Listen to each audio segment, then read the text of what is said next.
I just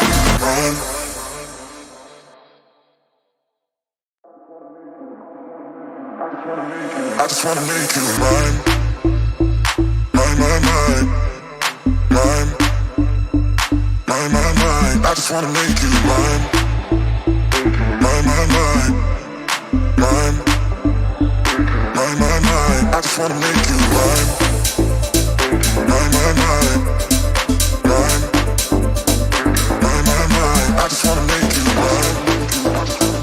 I just wanna make you. I just wanna make you. I just wanna make you. Mine, mine, mine, mine, mine, mine, mine, mine. I just wanna make you mine, mine, mine, mine. I just wanna make you. I just wanna make you mine, yeah, mine, yeah, mine, yeah, mine, yeah. I just wanna make you mine, yeah, mine, yeah. I just wanna make you. I just wanna make you. I just wanna make you. I just wanna make you. I just wanna make you mine, mine, mine, mine, mine, mine, mine, mine. I just wanna make you mine, mine, mine, mine, mine, mine, mine, mine. I just wanna make you mine, mine, mine, mine, mine, mine, mine, mine. I just wanna make you mine. I just wanna make you. I just wanna make you. I just wanna make you mine, yeah, mine, mine, yeah, mine, yeah, mine, yeah. I just wanna make you mine, yeah, mine, yeah. I just wanna make you. I just wanna make you. Make you mine, mine, mine, mine, mine, mine, mine, mine. I just wanna make you mine, mine, mine, mine. I just wanna make you. I just wanna make you mine, yeah, mine, yeah, mine, yeah, yeah. I just wanna make you mine, yeah, mine, yeah. I just wanna make you. I just wanna make you mine, yeah, mine, yeah, mine, yeah. I just wanna make you mine, yeah, yeah. I just wanna make you. I just wanna make you mine.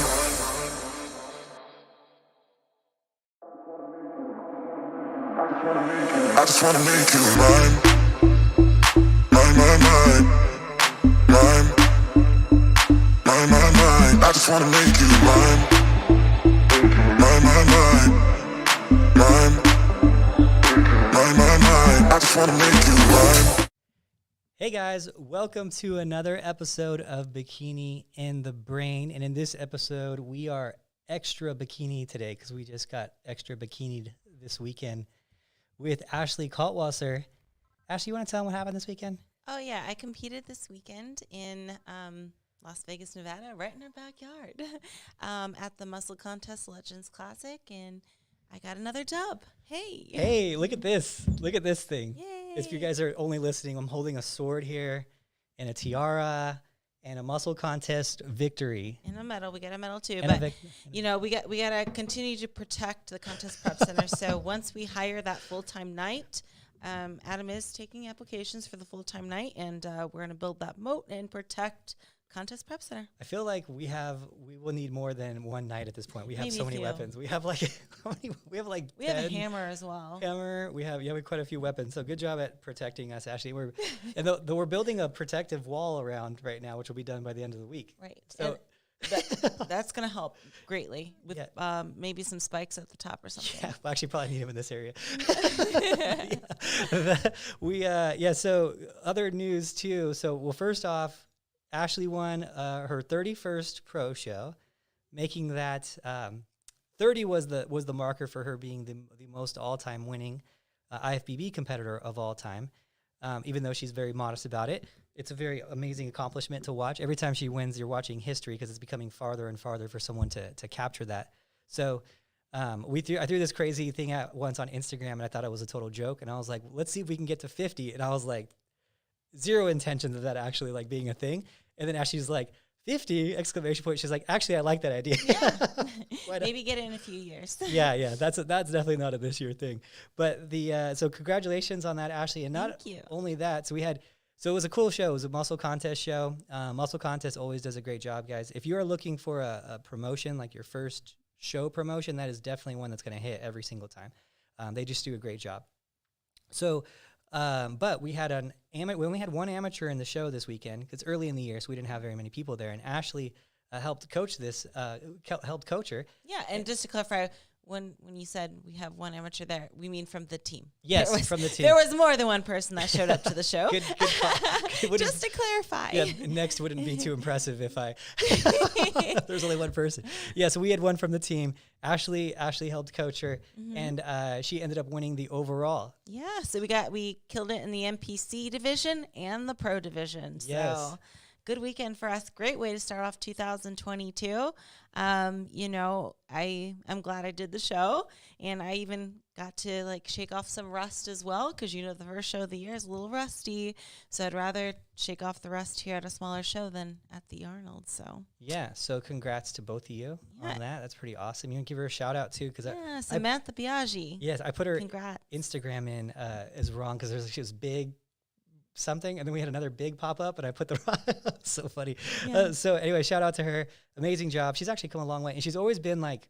Every time she's competed, she's gotten like second, and then the girl who won the class wins the overall. I know. So she's I'm always like, oh my gosh, it's the hardest class she's always in. But yeah, I'm so happy for her. She did amazing. Yeah, so that was cool. So I walked in this morning to the prep center, and I told everyone, I was like, all right, we're done for the year. We're batting 1,000. One win in pro and one win in overall. We're done. Remember that year we batted 1,000? Yeah. And also something to note too, some of you noticed, I changed up the suit between prejudging and finals. Yes. Which was kind of scary for me because I'm so reluctant to change. Like, really, it takes a lot. It's a big thing for me to change. And I'm always worried, like, oh, well, what if they don't recognize me anymore if I'm wearing a different color suit? Oh, my, So I just, I went for it because I saw the background was actually kind of like the same color as my red bikini. And I was like, oh, well, I guess now or never I want to change my suit for finals into a tealish suit from Angel Competition Bikinis. But it worked out nicely. And no, it is not the same suit that shines different. It was two different suits. Yeah, people just to clarify. People were like, it's blue in the night, but it's red in the morning. Wow, it changes colors depending on the lighting. Wow. I'm like, no, I don't think that's possible. Not when the color's on two different sides of the color wheel. That's not possible. It's possible to look green in one light and then blue in another, or pink in one light and then red in another, but it's not possible to look a totally different side of the color wheel. We should go into that too one day, like the colors and like the stones and all that with the different color suits and what we're looking for. Definitely. But it was pretty fun. I was like, yeah, I guess you're the first person with an LED changing suit. Or what about if they invented like a mood stone suit that changed with your mood? That would be crazy. So about the show, we should go into the show a little bit too. So Ashley won.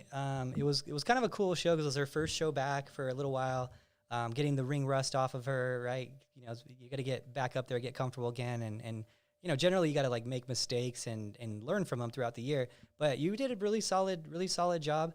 The judges were really, really happy with everything. In the morning show, it was a little closer in the morning. It was like 1 point difference. And then at night, it was really weird. And it's kind of cool to talk about because no one really knows how these shows go. But at nighttime, they judged it again, but they didn't add the scores to the scorecard, and they were judging live just to see if they were going to change any positions, and they actually had the top three out, and then out of the top three they went and they sent Ashley off, and so everyone was like, "Oh, what just happened?" I didn't even know what was happening. It was kind of crazy. It was crazy. So Ashley got sent off, and then I'm like, okay, well, that means that she's either clearly third or she's clearly first. Something happened there. I'm like, I can't see her being clearly third. So I think that's the win. Yeah. But I'm like sitting with Sam and Aubrey and everyone, and they're like sitting in the front row, and we're all like kind of panicking. We're all like, our hearts just dropped. We're like, wait, did she just clearly, like, no, she didn't clearly just get third. Like, that wasn't a thing, right? Like, but then you start second guessing yourself. So your heart dropped too, right? Yeah, I was like, wait, is this good or bad? And then I looked immediately, like, what does Adam think? I was trying to see what you, like, your facial expressions, and I just saw you kind of smile and, like, whisper to, like, Sam or something.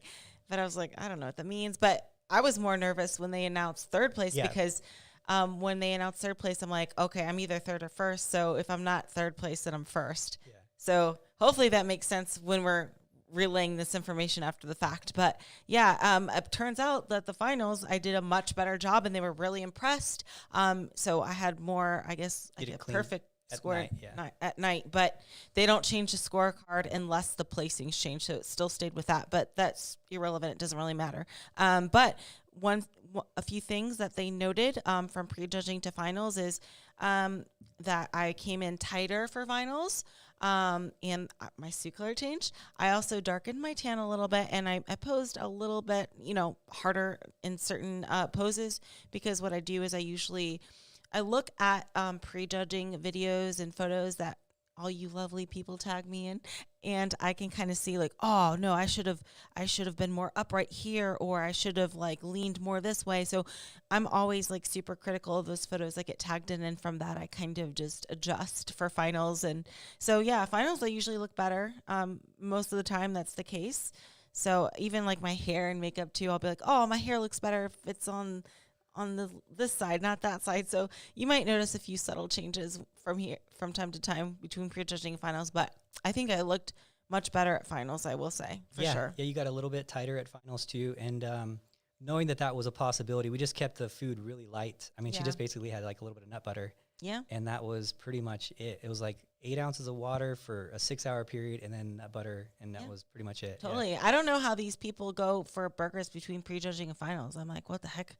Like, dude, unless you know you're not going to get like a placing, I'm just like, why? That's so much to suck in. Like, man, you gotta have the smallest little waist possible on show day. Why would you have a whole burger? I never understood that either, because the weird part about it, this is the weird part about it, because the coaches will either do that like right before the show starts, like the night before, or they'll do it like during prejudging.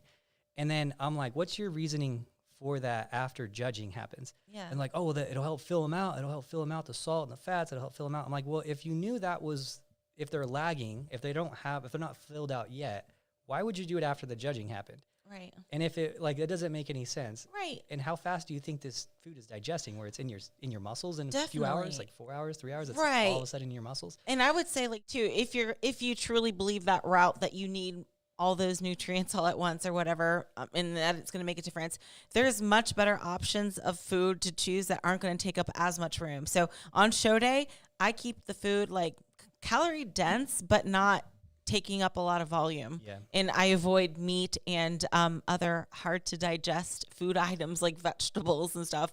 I would never eat vegetables or meat like before I go on stage, unless it's like a scenario where, like, let's say my finals were at 8 p.m. and I competed at 8 a.m. Maybe. Even then, I'm like, probably not. I would just kind of go with carbs and fats and, Yeah, I would say for a large majority of the people that I have competing on show day, we don't do very much protein at all. Right. I mean, it's a really light amount of protein, really. It's kind of weird for people, contest prep people, to like not eat protein during a meal. They're like, wait, in the morning I'm just eating like rice and nut butter? Like, what am I doing? Like yeah, you think you're building muscle today? Like, that's the goal for today? Exactly. So, like, that food is just sitting there in your stomach, not digesting as fast. Whereas, like, let's say you have like rice cake and coconut oil or something, that's not going to take up a lot of room, and it's going to digest a lot, easier. And that's a good segue into actually our questions that we have. Mm-hmm. So today's going to be another Q&A part 2. these ones are more so. These ones are more my questions than Ashley's. Last time it was Ashley's questions, and these ones are mine. And actually, I haven't even looked at all these questions. Or I did, and now I'm looking at them again. I just forgot which ones they are. But I looked at this one here, and it's from Scarlett V Fit on Instagram. And this one was basically about questions were diuretics, natural or not, and carb loading mistakes made, etc. Obviously, talking about peak week and what to do there. So, here's the thing with Bikini, and I think that there's a lot of confusion on this subject in particular. I think everyone thinks they need diuretics. Everyone's doing it. I would say there's times where it makes sense. You know, if you flew into like Florida, sometimes Ashley will hold water. We might do like an expel over-the-counter thing for a day or something like that. Those things do happen, but I would say more often than not, we try to avoid them completely because you're going to sometimes get a great result, and sometimes you're going to get a totally it just goes south so far. And what happens when it goes south is people usually look softer and they look less full, and they just look actually softer. They'll be smaller, but they'll be, noticeably softer. There's just, I don't know what happens, but I do know that the fullness of the muscle is not there when you're taking these diuretics if it goes the wrong way. Sometimes it stays pretty consistent. Now, the problem is that this diuretic thing, you got to look at where it's coming from. And this is another issue that we run into in Bikini, is that the diuretic thing kind of comes from bodybuilders, right? These bodybuilders, they need cross-striated quads. They need striated glutes. They need every muscle to show as much as they can. So yeah, in a bodybuilder scenario, if you're as big as Ramy, yeah, you can afford to be a little bit smaller on stage, a little bit less full on stage. If you're sacrificing a little bit of fullness for that last bit of detail, it's going to push you over the top in a bodybuilding contest. But in Bikini, are we looking for striated glutes and striated quads or anything like that? The answer is no. We're looking for good fit, what I call pretty muscle, which is basically not crazy dense. You want some density, but not crazy dense. You don't want any cross striations. You don't want any of these like deep cuts. In Bikini, it's a pretty muscle. So why do we treat Bikini preps like we treat bodybuilding preps? It's a totally different look, right? So that last bit, this is pretty consistent with a lot of the top coaches. They don't do very many. If they do any, they don't do a lot of diuretics at all. If they do any at all, and usually it's like a one-off scenario. Maybe she needed some to get that last bit because she flew from a dry climate like Vegas to Florida or something like that. That type of thing. So, but yeah, it's something that I think messes people up more than helps them. And so yeah, I would stay away from them. And on the subject of like natural, not definitely over-the-counter ones like Expel, you would never need anything crazy for Bikini. So what I say is just do the work, get leaner. That's the important thing, is always you can get that lean if you just worked hard. If you worked hard, you stay lean in the off season, you don't need to do all these crazy things during peak week. And especially with like the carb up too, I think that's where messes people up the most in like a peak week, is like them going too far with the carbs and spilling over. So, what I would say during peak week, to sum it up on the peak week, I would say try not to do too much. Try to keep it very similar, very mild, very predictable. A predictable peak week is one you can replicate. Don't be trying to do all these things at the end. That's what I would say. Keep it simple. Try to use the minimum, and that's it. Yeah. Any thoughts? Yeah, it doesn't have to be that serious. Like I think like a lot of times people take peak week like it's an extreme thing, right? Yeah. And it shouldn't be that drastically different from what you're already doing if you're already in shape. I know a lot of times people even kind of manipulate their sodium and water intake or try to dehydrate themselves. Definitely not necessary. I mean, my salt or sodium and water consumption is basically the same, except for like the day of the show. Because on the day of the show, I don't want like a belly full of water, like a gallon of water. Like that won't look good. That won't look good on the waistline. So that's the only time that I guess you could say I'm consuming less water, is literally before I go on stage, because I wonder what I would look like with a gallon full of water in my stomach. It probably wouldn't be that nice looking, but at the same time, I also am still kind of sipping throughout, so it's not a big deal. Yeah. Now, another question that we had, and actually this would be kind of a fun one. Energy drinks like Bang, is it helpful or harmful during prep? And so, that's a funny question because it's both, right? if your energy is super lagging in prep, I don't see any reason why not to have one. I don't see any issue with it. The only time I would say it's an issue is if you're taking like a fat burner already, and the fat burner has 300 milligrams of caffeine, and then you're doing another fat burner that's 300 milligrams of caffeine, and then you're taking a rain that has 300 milligrams of caffeine, and you're up to like a gram of caffeine a day or something. It could get a little crazy, but I understand that in prep you're gonna sometimes need a little help, and I don't think there's anything wrong with it. Now, towards the end of prep, we cut out artificial sweeteners, we cut out these things, and it's more so, and that's the thing about prep is that we're cutting out a lot of things at the end, not because science has proven that it's, going to make you have an extra quarter of an inch on your waistline or something like that.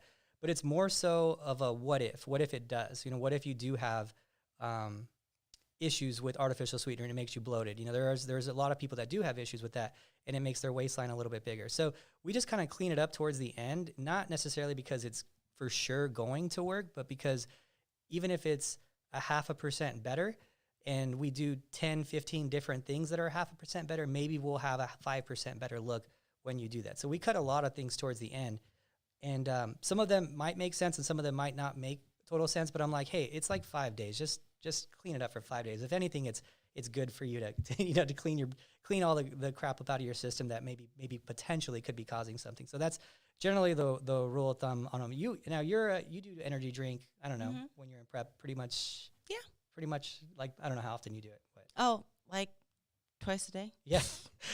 I mean, it's, I don't think it's an issue unless you have some heart issue or some people are super sensitive to caffeine, but I think it's helpful. I think there's like a lot of scary information out there because maybe one person died because they had an energy drink, but they also had an underlying heart condition or whatever. I don't think, most of us deal with that, but, at your own risk, I guess, because if you're really one of those people that are sensitive to caffeine because you don't have caffeine a lot, definitely be careful because you might feel like it's too much.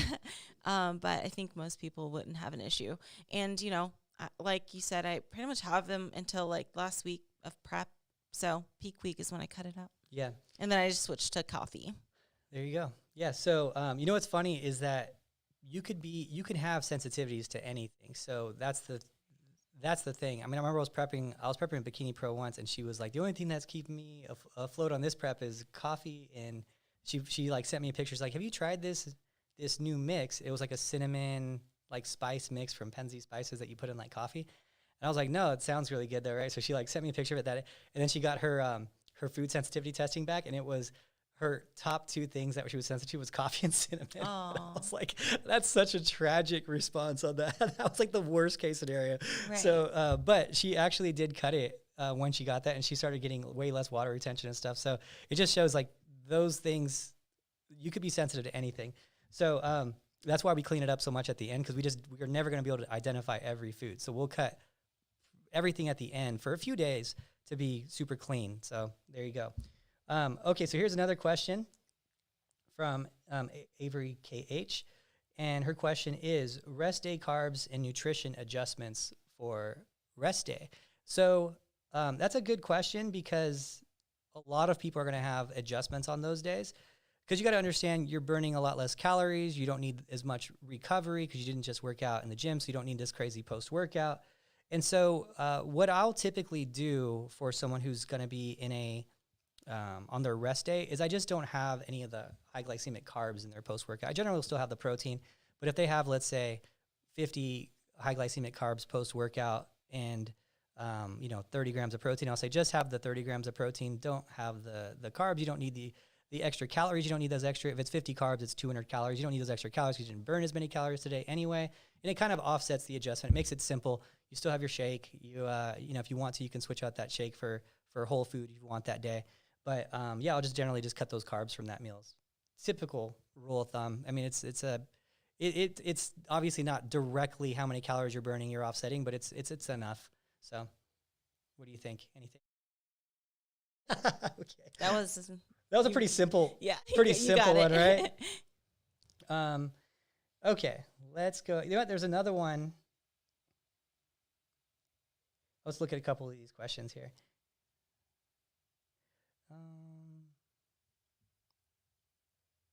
Ooh, that's a good one. Okay. Heavy compounds. So this is a question I get a lot. I get asked a lot. Heavy compounds thicken the core or not? So that's going to be one of those things. Here's the thing. Like, it's a hard topic. It's a hard thing to discuss, hard to know for sure, because how are you going to get a group of people to, like, you're going to need probably like a group of 20 people doing compound movements and not doing compound movements, and then checking their measurements on their waistline and making sure their diet doesn't change at all, so they don't have any natural like fluctuations of their waistline by being leaner or being softer, to see if their core is getting bigger or not. Or I guess you could do a DEXA scan and like see how much their core has gotten bigger or whatever too. It's a hard thing to prove, and that's the problem with bodybuilding, just like we talked about with cleaning up your diet at the end, and as like a just in case. Hey, we clean it up just in case. It's just a few days, and maybe it gets your waistline a little smaller. This is kind of one of those things too, where it's like, well, in bikini, we want a tiny waistline. We don't want to build out the waistline. So the popular argument is, the more total body exercises you're doing, the more like CrossFit style total body workouts, powerlifting workouts, heavy things that are compound movements, the more likely you are to use your obliques and use your core. And yeah, maybe it's going to make it a little bit bigger. It's one of those things where you're like, well, if I can not engage it at all, and I'm trying to develop, a statue per se, we were trying to turn bikini people into a statue. We're trying to turn them into something they're not supposed to be. Tiny, tiny waistline, big glutes, big shoulders, nice V taper, right? So if we can accomplish the same exercise, accomplish the same thing without doing all these crazy, super heavy squats or whatever, like why would we not try to go that route just in case? That's kind of the rule of thumb on it. So I'm kind of in the middle on it, to be honest. I don't think it makes a huge difference, if it makes any at all. But if you have someone who's like, let's say like Ashley, who's, we're talking about splitting hairs at the very top level, maybe that's the difference, It's hard to say. So I'll generally err on the side of caution, but I'll also listen to the athlete. If they like doing squats and they have fun with it, and maybe that's the day that her and her boyfriend work out together or something, then yeah, why not? And then as we get progressively at the higher and higher levels, we'll probably start talking about, hey, let's maybe cut those, heavy deadlifts and heavy squats, and maybe that'll make your waistline smaller. Maybe that'll be the difference. So that's a tricky one, because I think a lot of this, you can limit it so much that it doesn't become fun for anyone anymore. And I don't want to like take away people's fun. And that happens a lot in prep. Like, you've been really good because you enjoy prep, you enjoy your workouts. I don't know. Do you have anything on that? Yeah, absolutely. So I think that it definitely makes sense that it can thicken your waist a little bit depending on what exercises you do. But I think it's also important to realize if you're pushing your waistline out whenever you're doing these compound movements. So a lot of people like to visualize like sucking in or keeping the core nice and tight. And I can say for myself, if I know I'm doing a lot of compound movements, I'll wear a weight belt just in case. So that makes me aware that, hey, I'm not engaging my core, because especially for me, I don't want to engage my core more than it's already being engaged, because I know my abs have a tendency to get a little bit too much for bikini. So in bikini, you want those flat, toned abs, but you don't want them to be like 3D abs. So, just to be safe, I always wear a weight belt when I'm doing compound movements, especially. And if anything, it will help. And, I think it's like, it's a thing that a lot of us bikini competitors do. You'll see us wearing weight belts all the time, even if it's for something like shoulders or whatever, because it reminds you to keep your core nice and tight and that you're not pushing out your waistline or anything like that. Yeah. So that's a good thing too. So with the weight belt, it's funny because we wear the weight belt different than like a power lifter would wear the weight belt. Like how you wear it is to kind of like keep your obliques from engaging and whatnot. Yeah.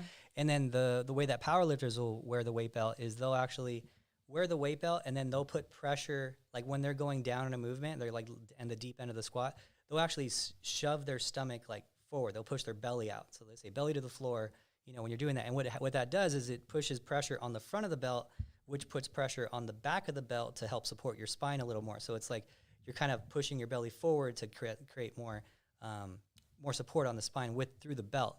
And that's what like the powerlifting movement would. But if you're a bikini competitor, you're doing the opposite. You're doing vacuums and keeping the core tight and actually trying to keep your waistline small. You're definitely not trying to get it bigger to support. So that would definitely be a time where you don't want to be doing that. And you could see that in powerlifters. Do they have bigger bellies because they're heavier because they're trying to eat as much as they can to lift as much weight, but do they actually physically have bigger obliques from doing that maneuver all the time, or is it just from the compound movements? Well, it's hard to identify which one that is. I would say it's probably a combination of both.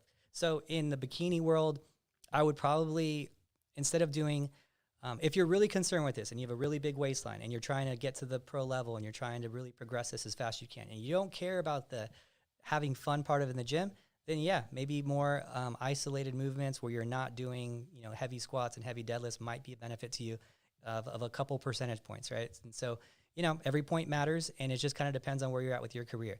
I just don't ever want it to not be fun and you're so regimented where you lose all the fun in it, because that's when we lose people in the sport.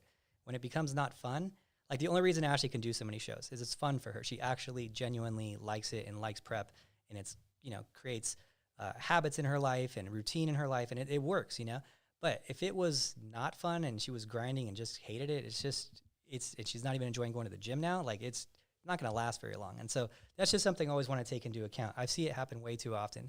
And someone loves prep, and then they meet the wrong coach, and he just grinds them out all the way. And then they say, oh, prep ruined my body. And I'm like, it's not prep that ruined your body. It was the way you prepped ruined your mind. And now you don't enjoy it anymore. So now your body's suffering. And now it's like, oh, prep ruined my body. It's like, no, the reaction of the hard prep that you weren't ready for now is ruining your mind, which is ruining your body. So anyway, so that's just something I'm always very careful about that, because it's such a common thing. Okay, now, this is a cool question too. This will be going for you, Ashley. Mm-hmm. Breezy B, for upper glute growth, is it best to try to push heavy or focus on training volume? Oh, both. Yeah, exactly. Both. You got to switch it up, because if your muscles get too used to a certain way of training, then it's not going to challenge it. It's not going to grow.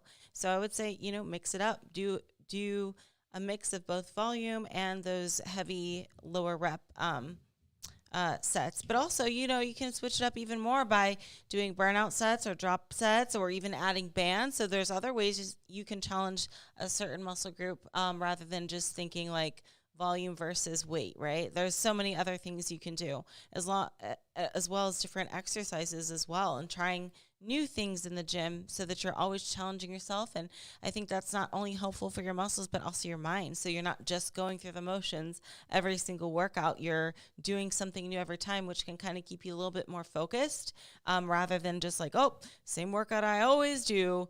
I always do glutes on Tuesday, and I do these exercises with this weight and this amount of reps. You always got to switch it up. Yeah, and so in terms of the glute muscle, we're still learning how fast someone can recover from this, from the hard workouts and training volume total. And I honestly think we're a little off on it from what our collective data is so far. Like, I think that the mindset of how long we need to recover, I'm kind of a big believer in that at this point now, that we've been a little bit off on how much volume someone can handle. And the problem is again, it comes down to the studies, and you hear this being like a common thing with me. It's like always the studies, because if you look at like studies, they're going to say, oh, you need whatever, you can work it out, 2 times a week, 3 times a week max. And, your volume can't be too intense and all these different things. But the problem is that they're not working with these super advanced people that are eating perfectly their nutrition and supplements and all that. And then you're starting to see it with these wellness competitors. And it's funny, because this happened a long time ago with abs too. It's happened with, the first time I saw it was with abs. It was men's physique abs. And there was a bodybuilder talking about it, and it was kind of eye-opening for me. And this bodybuilder, he was like in some podcast or something too. And he was talking about men's physique guys training their abs all the time. And he was like, it was back in 2013 or something like that. And he was like, well, someone was saying the same question we got asked earlier was, will training your abs make your abs thicker? Will it make your waistline wider? That was kind of the question, kind of like the squatting one. And he was like, well, I see men's physique guys that look sick in the gym, training their abs every day, and their cores are tight. They have great waistlines. Their abs are nice and deep, and they're training them all the time, every day. I always see them training core. He's like, so I started training core every day. My waist is actually smaller this year than it was the year prior by a little bit. So it's definitely not making them bigger, right? And I was like, that is interesting. And not just that that's interesting, but the total volume that these guys are doing and the look that they're getting, why are they able to do that? Why is it past what we've been kind of thought of as too much before? And so what started happening when wellness became more of a thing, and became more mainstream, I was watching these girls in Brazil, and I was like, what are they doing for their workout routines? And I'm like, man, some of these girls are training their glutes every day. It's crazy. Like, sometimes the volume and sometimes the intensity isn't super high. Sometimes and sometimes it is. And I'm like, it's really eye-opening on how we can train our body to recover faster by, you being a more advanced athlete and how fast you can recover from it. So in terms of overall training volume, I think that it's going to be very unique person to person, based on their experience in the gym and based on their current diet and supplements and all that. So if you get someone who's like really advanced, like Ashley trains her glutes all the time now, well, she can recover a lot faster than she could when she first started training her glutes, for sure. But the problem is the research and all that is generally with people who just started training for this study, their glutes. So of course they're going to have worse recovery, right? They're just not, their body's not ready to recover as fast. It's not used to it as much. It's more of a shock. So I don't know the total training volume that someone can eventually push to. What I can say is that the very, very advanced glutes, the crazy glutes that you see, some of them, not all of them, that are training like in Brazil and training this wellness stuff are training them more than 3 times a week, which is pretty crazy to say because I thought that was pretty much the limit. And, it's hard to say. I don't want to, I think a lot of it comes down to your nutrition. I think it comes down to your, how long you've been in the gym. Every person I think is going to be very unique on that. I think if you're in a prep and you're, dieting really hard and doing a lot of cardio, that would be a bad time to start training leg. Like you probably couldn't recover 5 times a week glutes, but maybe you're in this big surplus and your life is not that active and you're able to rest a lot and, you're not on your feet at work and maybe you can train them 5 days a week. I don't know. I think it's a very per person thing and there's a lot more that we need to learn about it in the advanced sector. Now, any science guy can pull up a study and prove what I just said wrong with the current study, with the current people of not advanced athletes, right? I'm talking about advanced physique competitors. What can they do versus where you're at? We don't know, so hard one. That's a really cool, for me, that gets me kind of excited actually, because like I would love to know the true numbers on that. All I know is that I've never seen butts like I've seen lately. And I know that the girls in Brazil are training them all the time. That's what I know so far. And the data is pretty, it's out there. It's like, okay, crazy glutes. Never seen them like this before. She trains her glutes 5 days a week. Hard to argue that. So I don't know. There you go. And as far as like volume and heavy or focus, Ashley is totally right. Both are required for big glutes. Glutes are predominantly like a white muscle fiber, so they respond good to loads. You do need to give them some load, but you also need to know how to contract them and have good neuromuscular firing in the area, neuromuscular activity between them. So you need to also do those like filler workouts to make sure that stays consistent. You tend to lose a little bit of that when you're really pushing weights. Like when you're really pushing weights, you're not really focused as much on the feel of it and the squeezing of it. You're just trying to get the weight up for the most part. So, this would be a good one for you, Ash, because you had like a real lockdown experience. And so, I didn't really have a bad COVID lockdown experience because I had my own gym. So I was kind of fortunate. I didn't get to,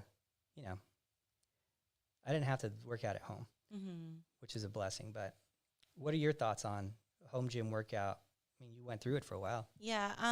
Well, I think it's a little vague to say your thoughts on at-home gym. So what does that entail? Does that mean you got a bench? Does that mean you have a rack? Does that mean you have a resistant bands or what? But let's assume this person is talking about maybe resistance bands and maybe some light dumbbells, which most competitors will have, just in cases. I think they can get the job done for a while. However, I can't speak for everyone, but there does become a point where it's like, yep, this isn't the same. I think when I was in lockdown for the COVID in 2020, for the first month, I'm like, okay, yeah, I'm getting all my workouts. I'm feeling good. And then after that, I'm like, yeah, this is not the same as the gym. Like it served a purpose. It got the job done for the time being. But at a certain point, it's like you need to challenge yourself a little bit more.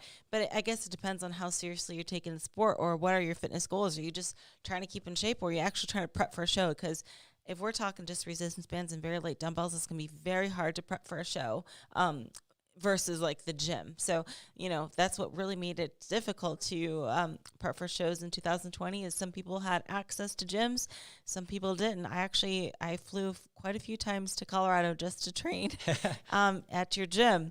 But, for a month there, I was just doing body weight, resistance bands, and dumbbells. And I remember I was even getting creative with my cardio, and I was doing like the stairs of my apartment complex every day. And it's difficult. It really is. And it just gets very repetitive and boring because it's just not the same amount of challenge, I guess, That would be my biggest thing is that we've all heard that treadmills turn into clothes hangers, like clothes racks, right? They call it. And so I've never been able to work out like in an apartment gym for a long period of time. It just is too, my only apartment I ever lived in was really small. So I guess there's that. But the gym itself. So I find that the motivation is the hardest part for people on their home gym. And if you're trying to be like a full, let's say you're like, I want to be a bikini pro, you're going to probably need a really nice home gym. You're going to need a big one, So there's just certain things that you really want to isolate. You really want to isolate your hamstring and a lying hamstring curl, Yeah, you could do glute bridges. That's not going to be an issue. But there's just certain things that you're going to really need to develop a top level physique. So I would say getting started. Yeah, that's great. But if you're trying to advance and get to like pro level, like there's just no substitute for certain things. You could try to substitute, but there's just some, and then the motivation part of it, I think, is just such a big factor. Yeah, and I think it also depends too. Are you a person that has the right amount of muscle needed for your competition, or are you trying to build muscle? Because that's also going to make a big, factor as well. Because probably easier to maintain, but to put on, and challenge your muscle, it's going to be more difficult if you just have resistance bands. So yeah. So we got another good question. This one's perfect for you because it's referring to Olympians, and that is what you are. So it says, do top bikini Olympians chase PRs? So for those who don't know, PRs are as a personal record. So like how much weight you can lift. Is Ashley trying to go from 100 pounds to 200 pounds this year on her squat? My personal records lie within like how many shows can I compete in, how many can I win, like, you know what I mean? Yeah. Those are my PRs, but I do not pay attention to the actual weight itself. And even on a day-to-day, it's like it could be different depending on how fatigued I am and how sore or how motivated I am or how energized I am on a certain day. But I don't know many competitors who are that concerned about lifting the actual weight, like unless you're kind of dabbling in like powerlifting or weightlifting in addition to training for bikini. But assuming you're not, I don't see anybody that gets that excited when they hit a PR or is trying to, because if you think about it, the way we train, we're not training for 1 rep maxes. We're training like, multiple reps. So yeah, no, I would agree. I don't know of any who do. Yeah, unless they do the little dabbling in the powerlifting and stuff, but yeah, and I don't know of any like top. I don't know of any Olympians who dabble in powerlifting. I know like amateurs and stuff, but I've never seen anyone. I don't know if there's a correlation of that, but no, I've never seen it. I don't think I've ever seen it. It's not really important, how much you lift is not really that important. It's how much you can grow and improve. It's not, and when I say improve, I mean physique, strictly physique. Yeah, we're not talking about like improving your 1 rep max or whatever. We're talking about physique. Our sport is only focused on like your physique, right? When you step on stage, the judges are not going to mark you up or down depending on how much you can bench press. They don't care. They wouldn't even know. It's about your physique, strictly physique. Exactly. Yeah. So, and that's another thing too. We hear people asking like body fat percentages and body fat, and like it's not a body fat contest. So don't like put so much into it. It's good for a marker and to know where you're at, and it's like good for that stuff. But some people are like, oh, I want to get down to 12% for this bikini show, and I'm like, if you look like you're 12% and you're 15, who cares? Yeah, and everyone's different. They hold it in different places, and some competitors can get away with being leaner. Some competitors can get away with being softer. I, for one, I'm certain the judges prefer me leaner, and I think that's correct because I look better at a lower percentage of body fat in comparison to the others. And for me, it's like, we've tried to be softer and stuff before with a higher percentage of body fat. It just doesn't look quite as good. I don't pop as much. So I kind of found my look and what the judges like and what they want to see me at. So, and then they might tell another competitor with the same amount of body fat as me, they might tell her, oh, you're too lean, because her body just doesn't look the same. And, so it's going to vary, the body fats too. Yeah. So actually, Cortland asked another good question too. which is pretty cool. What do you see new competitors consistently doing wrong? That's a cool question. And I want to go back to the original question we had where we're talking about like peak week and stuff. I think that is the biggest thing that everyone does wrong. Everyone thinks so much. And you could just see just the amount of questions I get on peak week, you know? And I'm always like, it shouldn't be this hard. Like you should already be mostly ready. The peak week is not for this drastic change. It's just for filling out the muscles a little bit more because they might be depleted. And you should be lean enough where you don't need anything else, you know? Like if you saw Ashley's peak week, she'd be like, this is it. It's like the easiest week. You'd be like, really? This is it. This is what all the science, all the stuff that you've been doing for 20 years is what you know. You tell her, okay, have 200 carbs on Tuesday and have 150 on Wednesday, and then we'll keep it light Thursday and Friday this time. Yeah. Literally what we did. What a pro show. And the workouts get less intense too as we get closer to a show. So peak week isn't about like, I guess that's not the week to put on muscle. That's not really the week to, you might be able to get a little bit leaner, but ideally if you're already ready, it should be the most easy week out of all of them. Like during peak week, my training is very much like simple, like especially closer to a show. I'm like, I don't even work out the day before. Even before that, the cardio is reduced, you know, and the reason why we do that is to reduce inflammation, right? So it'd be really stupid to have a huge leg day right before the show and then I'm all inflamed and I'm sore.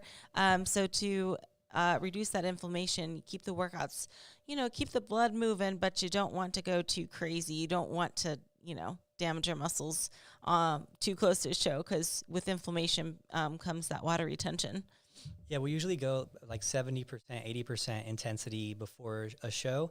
And then a lot of times we'll do full body stuff for people. And sometimes we don't do full body stuff at all. We just keep the workouts going. With Ashley, because Ashley is going to be a little different than some because she does so many shows that if she did total body workouts during the week of peak week, well, then she'd be doing 15 weeks a year of total body workouts. So it's not really, when you talk about having 52 weeks out of the year, that really messes things up like over the course of a year of trying to make improvements on key areas. So for her, we just keep the workouts the same. There's no, you know, we haven't done the total body thing in years just because you compete often. So it's, so that's the things I think people mess up too much. So like, just to go over, like and I don't even care if you guys know, because you're not going to be able to replicate the look with the same peak week. Ashley's peak week was what I just said. It was 200 carbs on Tuesday. It was 150 on Wednesday. And then we went light on Thursday and Friday. It was like 75 and 60 or something like that. There's nothing crazy. Supplements didn't change. We don't do any diuretics, nothing like that. Like it's just simple stuff, guys, like reducing cardio, continue with the workouts, not as intense. Don't work out on Friday. Have some carbs. It was like, that was it. Yeah. But these people come up with these crazy, I mean, and I used to do it too. I can't blame them because you want every advantage you can for your athletes. And back in, you know, when I was first starting, I was like, well, me knowing all this stuff and researching is going to give me that advantage. And all I did was make it harder to have a predictable outcome. So now my peak weeks are super easy. And that's for amateurs and pros. And I'm like, and then sometimes the amateurs kind of, like a couple times a year, I'll get amateurs that kind of don't even, they think I'm not doing enough because they have this misconception in their head that they need all this crazy stuff. Mm-hmm. And they'll be like, well, this wasn't that much. I'm like, well, are you in shape? Like, if you're in shape, why do you think you need more? Like, why do you think you need more? You know? And that's always the thing. I would say people mess up their physiques more during peak week than make it better. Yeah. I think as a large sum, in the NPC level especially. I would say at the IFBB level, it's pretty rare. They usually figured it out by then. I still see it happening with some bodybuilders that are trying to maximize their fullness and then they spill over and they lose their waistline because of it. But for the most part, I think they're figuring it out, you know. But so I would say that don't overthink it. Trust your coach. Don't overthink it. Try to keep things minimum and predictable and replicatable, right? You want to be able to do this again, you know. And that's the thing. And that's the hard part. If you do too many things during peak week and you're cutting sodium and whatever, taking supplements, whatever, like you're not going to be able to replicate that the next time. So I try to pretty much minimize everything and make it really simple. I mean, at the end, it's like fish oil, multivitamin. That's like it. It's like fish oil, multivitamin, no artificial sweeteners, and some carbs. And yeah, there you go. And then keep light on the veggies the last day. Yeah. It's not crazy. Yeah, we check in a lot, make sure they're full, and we're just trying to maximize your fullness, of course. So you'll check in a few times that week. And then even backstage, which is something that I run into too, a lot of times the athletes are like backstage and they're like, oh, I need 2 tablespoons of honey instead of 1. And they're like, look at me, Adam, what do I need? Do I need 2 tablespoons? Like, do I need to do any adjustments? I'm like, dude, you're on stage in like an hour. Haze in the barn. Haze in the barn. What's done is done. Yeah, exactly. It's like if we eat anything like right now, how long do you think it's going to take to go through that digestive system, to get into the muscles, to actually show up on your body and do it? You're good to go. Just relax and have fun today, because there's not much that we're going to do that's going to change everything. It takes too long for food to digest to get right in the muscle cell. So so it's that's the thing. I think overthinking and doing too much in there. And also the other thing I think people do in the beginning consistently is they I talked about earlier, like losing the joy. Like I love having like this dynamic of our podcast, because it has like the coach's perspective, and you're a coach too, so you get that perspective as well. But the active athlete at a high level athlete perspective, and that's definitely a good question that I didn't get asked, but it should be, is how do you keep the fun and the joy in it? I think this is something I'm super like passionate about sharing, is like, especially these newcomers. I think they have these really high expectations of how they're going to do, how they're going to look on show day. And, they've trained so hard and here comes show day and they expect to be like perfect and then win easily. Right. And I hate to see that mindset, because the truth is, your first show as a new competitor, you're going to make mistakes. Okay. I'm telling you right now, you're going to make some mistakes. You might make a lot of mistakes, and especially like the first few shows, in fact. And I will say, even as a pro, I'm still making mistakes. Okay. But it's more amplified as an amateur competitor, because you just don't know yet. Right. It's a learning process, but I feel like there's a lot of, girls out there who go into a first show, expecting to win and be perfect and not make any mistakes. And turns out they don't win. They make a lot of mistakes. They get discouraged and then they quit. Whereas I would love if our newcomers had the mindset of like, you know what? I worked my butt off this season and this is my first show. I'm going to go out there and have fun and show all my hard work, and, expect that there might be some mistakes being made, but don't be too hard on yourself. Be like, you know what, this is a starting point. I'm going to learn from that mistake. I'm not going to do it again. But most importantly, not to focus so much on that number placing in the first few shows, right? Don't come into a show expecting to win, and if you don't win, you're going to get so salty and discouraged. Just be like, this is my best. This is all I can do for now. Not leaving anything on the table. I gave it my all this prep. I'm proud of my physique. And that's also important to realize that even you stepping on stage is like, it's a feat that most people in this world would never get to experience or even get to the level of doing that, right? So just realize that no matter how you look like on stage day, you've already done what most people could only dream of doing, and that is incredible, right? You're on stage in a small bikini in your best physique because you worked so hard for it. So be proud of what you bring to stage. As long as you know you worked hard and you did all you could do, be satisfied with that and expect there is going to be mistakes, and just learn from every single mistake, okay? Every mistake is a learning lesson, so take that all in. Yeah, I think that you're very good at that learning mistake thing. And I think a good tip that we kind of talked about a little bit earlier today is how you review all of your stuff, like after the prejudging, and you review your videos. And I was explaining that to someone. I was like, because Ashley was texting everyone that we were in like sitting with, and she's like, hey, do you have any video? Do you have any video? And it was funny because I was there with we have one of our bikini competitors in town, and she was like, Ashley's quite like studious on this, right? And I was like, yeah, it's like, did she ask you for videos or something? She's like, yeah. She DM me for the videos. I was like, yeah, that's all she's going to do after judging is watch her videos over and over again, frame by frame, and look for little things that she can get better at and make corrections on. Definitely. And that's a great tip for people who are trying to get better and get to the next level, is like, not just Ashley goes into every show knowing she's going to make a mistake somehow. Yeah. Can we minimize that to this whole year, just practice minimizing those mistakes and get to the Olympia with 0 mistakes? That'd be great. I mean, it's unlikely we'll make 0 there, but the more that she does it, the more that she looks at it, the more that she can look at these little tiny things, is the whole total effect of things. And when competitors see someone like Ashley or someone at that level, they're like, how do they look like that? How do they look so good? How do they this? You know, it's like, well, you're seeing a compilation of thousands of corrections at one time.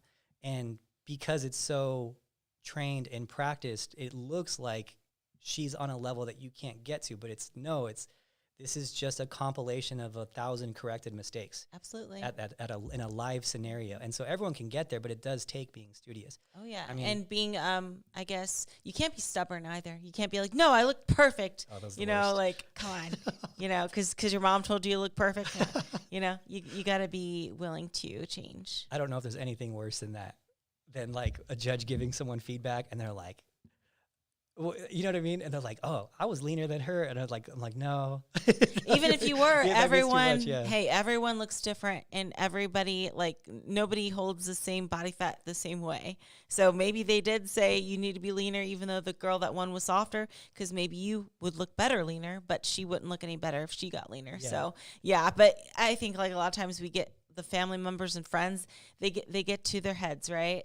Just because your friend and your mom and your dad and your aunt and uncle said you should have won, you looked perfect, what were the judges thinking?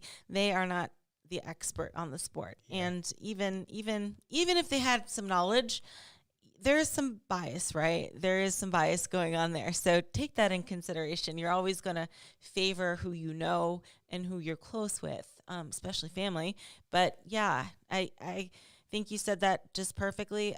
You know, what you see on stage is 1,000 corrected mistakes, and I'm still learning. And sometimes these mistakes are, maybe Adam wouldn't even notice, but I noticed, like, oh, I should have flipped my hair more on this side because when I turn, you can't see my shoulder. Like little things like that, I will pick up on, and I'll try my best to fix them for finals. Yeah, and that's what you did, and it actually proved to further the score at night, which was really cool to see too. It was cool to see, and you know, Tarek came up to after me. He's like, she was better at night. She was tighter. I was like, yeah, we just kept it tight. We didn't eat too much, and just kept it tight, and she went through it, and there you go.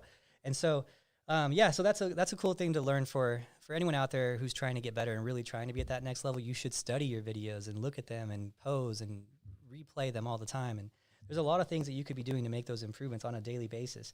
So, and you know, just practicing your posing routine in the gym after you're done working out and videoing it and just replaying it, it becomes habit. So, okay, so let's do it one more time for one more question. We have a good question here. What are the top glute ham thigh workouts for bikini prep? Does it change closer to a show? And so Ashley kind of went into this a little bit already. Like, as it changes closer to the show, the only thing that changes is it gets less intense. You're not going to train glutes crazy on Thursday, because if anything, that's going to make them worse. You're not going to build muscle on Friday to show on Saturday. So it's about decreasing your, basically when you recover, you will generally have a little bit of water retention around the muscle, and we're just trying to get rid of that. So that's why we don't work out super intense come showtime. But as far as the exercise changing closer to a show, like let's say 4 weeks out, I don't think there really is anything that changes for the most part for most people. I mean, it's in prep, you're not. So here's the thing. Okay, you can build muscle in a caloric deficit. So if that blows your mind and you don't believe it, look at Ashley's pictures from start of last year to the end of last year. She definitely made some glute improvement, built some muscle, and actually weighed more at the end than at the beginning of the year last year. I think it was by about 3 pounds, if I'm right. It was like I'm not sure. I think it actually stayed the same, because my first show of last year, actually I was before you went to Europe, I guess. Before you went to Europe. Oh, yeah. I mean, I think I lost weight after Europe, to be fair. I got a little too lean after that. But I did maintain for a long time, like 122, 123 throughout the year. But as you saw, like even at the Olympia when I was probably like 122 or so, I had much better tie-ins than, let's say, at the Wasatch Warrior, which was in the beginning of the year. Same weight, much better tie-ins. Yeah, I think we had to look. I think it was a couple pounds if we look at some of the shows, show to show. I think it was 3 pounds. at one point.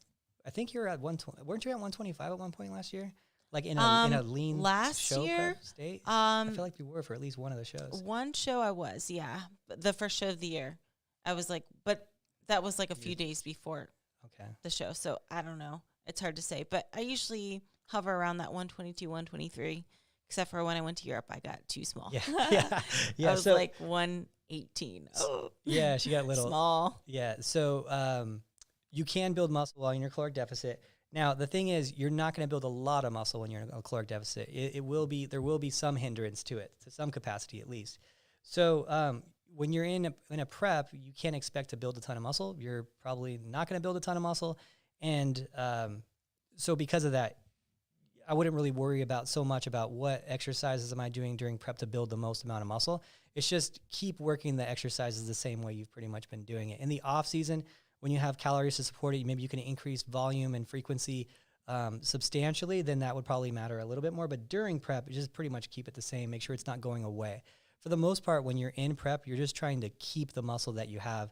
And it's the same thing. You want to work the glute from all areas. There's only certain times you'd want to like reduce training certain areas. Like if your upper glute is super square and it's going to be coming squared off, then maybe some exercises that won't be working that area are going to be the best thing for you.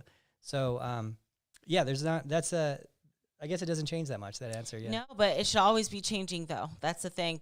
We can't be doing the same thing all the time, but always changing, but not necessarily anything in particular, right? So we're always trying to challenge ourselves because like we mentioned before, we don't want to do the same workout over and over and over and over again. Always got to switch it up, but nothing out of the ordinary, Keep it on rotation. Yeah. So as far as the that question goes and, changing it up and stuff, one of the things that's consistent in bikini is you are going to be doing a lot of the same movements, unfortunately, because you're funneled down so minimally that you run into that issue.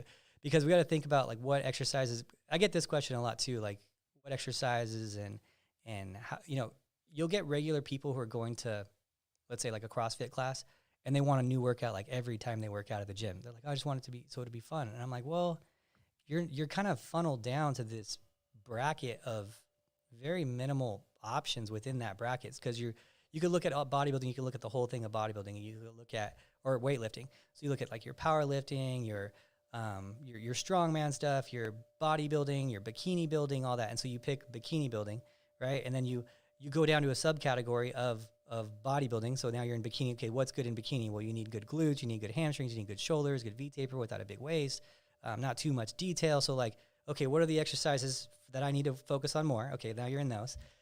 So now you're funneled down to doing more volume for shoulders, more volume for glutes, keeping the waistline small. And like, you're just funneled down so far that there's not like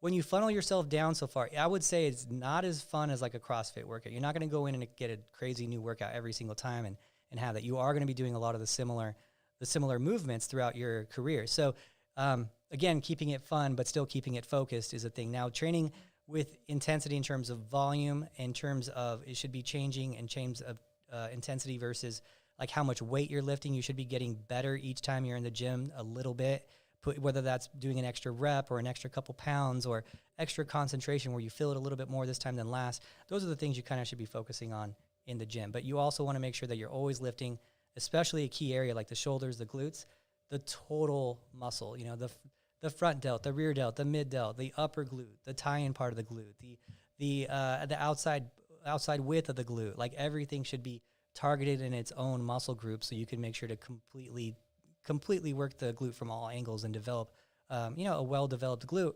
And then if you get too developed and your glutes are starting to square off, then maybe you should back off some key exercises that work the upper glute. So yeah, there you go. Mm-hmm. And also I wanted to point out to you, remember when we did the little sensor test with what exercises would target my glute ham tie-in? Yeah. Remember that? So Adam and I did a little experiment because at the time my glute ham tie-in was lagging. And I was like, I wonder which exercise would be best for these bad boys. So we tried a whole bunch of different exercises like RDLs, lunges, many, many different ones. But we found the one that the sensor picked up most muscle, what would you call it? Muscle engagement. Yeah. Was actually just a lying hamstring curl for the glute ham tie-in, which actually I did not expect because I didn't know it reached quite that far. The best, my guess was like an RDL. Honestly, I thought It was, okay, the lowest. yeah, I thought okay, because when I'm exercising, I felt like I felt it in that little under glute area the most with an RDL, but it turns out just a lying hamstring curl, pretty basic, targeted that glute hamstring tie-in the best, like right underneath the butt cheek, the little V's that you see underneath the butt cheeks. Yeah. That's what I call them, little pinch V's. So that's some interesting information. And maybe that's not the case for everyone because we're all a little different, right? But for me, lying hamstring curl got the glute ham tie-ins the best. Yeah, that was a shocker to me too. Mm-hmm. And then I started using it on a lot of different bikini people, wellness people. And I found that to be not as crazy as I thought. It was more consistent than I thought. But based on postural alignment and stuff, I do think that your stuff is going to be a little bit different because your back is so arched. Yeah. Yeah, Ashley has like a really so there's this thing called an anterior pelvic tilt where your lower back kind of arches. And you want to do that in bikini, but Ashley is actually built like that. I walk like that every time. I lay down on the floor, my lower back never touches. Yeah, it's crazy. It's actually it's good for bikini. It doesn't cause me too much issues, but yeah, it's pretty extreme, like just how she walks around. If you guys ever see it, she's like built for bikini. But in that scenario, and another cool thing too that I haven't talked about yet on the podcast is if any of you guys are going to the Angel competition bikinis, we call it fashion show. Is it a fashion show? I'll be there, and I'm going to be there a day early on Friday doing a glute seminar, and we're going to do it with Ashley too. yeah, I'll be there. Yeah, and we're going to talk a little bit about that, like postural alignment and how to optimize your contraction in the glutes by corrective stretching and things like that too to get maximal engagement in the glutes. And so in a scenario like Ashley, maybe that's not for everyone where the lying hamstring curl is going to be like one of the better ones for her. But you got to remember, like because she's arched, her glutes are more stretched because she's arched in her back. So it naturally stretches the muscle, which makes the hip flexors a lot tighter too. So we're going to go into that a little bit at that. So if you guys aren't going, or where's it located? Is it in Kansas City? Kansas City. So that'll be fun. And that's like I think 6 weeks away, 5 weeks away. MCI, right? Yeah. MCI is the That's airport. Right, MCI airport. Okay. So look up on their website and their Instagram, Angel Competition Bikinis, and that's who did Ashley's suits. So shout out to them. So I'll be there doing that. So we'll go into a little bit. I'm sure we'll have some video to post on that and too. he's going to be walking in the fashion show too. Oh, I'm going to be walking, I think, this time too. Yeah. I You did better one be time. practicing. I practice my walk. And your facial expressions. It's so unfair too, because okay, I could get along with you great in videos, and like we're both pretty advanced at like shooting video and content and all that stuff. But when it comes to walking, I mean, come on, that's not like I have to go always next to you, who's like the premier walker. Oh, but here's the thing: you're gonna be walking in tennis shoes, and I'm gonna be That's walking in heels. So you're gonna definitely make me look bad. I've seen you hit cardio in your heels though, so I don't think that advantage is just as bad as we think. What Ashley likes giving me a heart attack. So one time she's like, "Hey, could you film this real quick?" And she went full hit on one of those like treadmills that don't have the beltless treadmills. So she went full hit in heels in a bikini.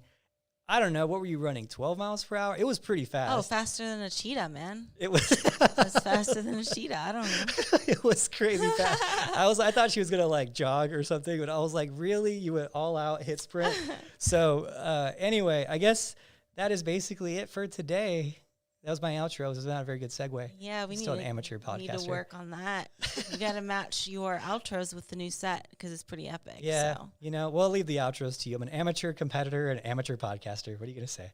But you've got a good like radio voice, like for advertising, and I'm sure you can think? for like an infomercial, like when you want to. Yeah, That's the infomercial accent. Still, my favorite thing about the podcast is when someone doesn't recognize me, but they recognize the voice. That's my favorite thing.